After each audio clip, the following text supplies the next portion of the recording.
તો મહાત્માઓ થઈ ગયા। આપણે અમરેલીની વાત કરું તમને તો સંત મુરદાસ કે લોકોએ એને એક સંતને એક પ્રખર અને મહાન સંત તપસ્વી, એક દીકરી આત્મહત્યા કરવા જાય છે અને આ મહાન સંત મુરદાસ કે છે બેટા શું કામ આત્મહત્યા કરે છે? તો કે હું જો જાહેર કરું ને આ મારા પેટમાં બાળક છે તો મને જીવતી નહીં રહેવા દે। તો જા બેટા, આ સંત કૃપાની વાત કરું છું તમને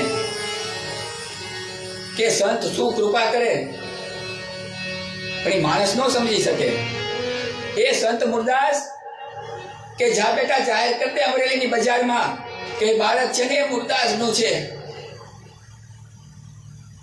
એ જ મુરદાસને અમરેલીની પ્રજા એને હાર સન્માન કરતી હતી ને, એ જ પ્રજા એને ચંપલનો હાર પહેરાવી અને ગધેડા ઉપર ફેરવે છે। આ બાજુ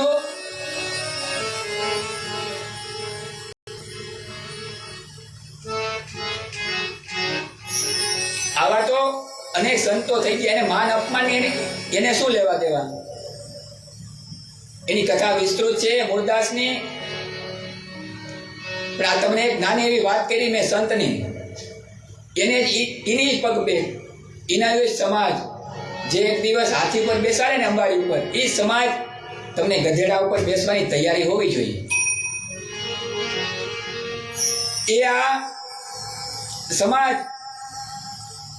કે ન જાણ્યું જાનકી નાથે કે સવારે શું થવાનું, એમ જે સાધુ હોય ને, જે મહાપુરુષ હોય ને, એને માન કે અપમાન એને તો હરિની ભજન આરે લગન હોય। ત્યારે જ મીરાને એક તારો થઈ ગયો હતો ને કે એસી લાગી લગન ને મીરા હો ગઈ મગન, वो तो पग घुंघरू बांधे मीरा नाची थी। एम આપણે વાત કરી છે સંત ભરત ચરિત્રની। એ ભરત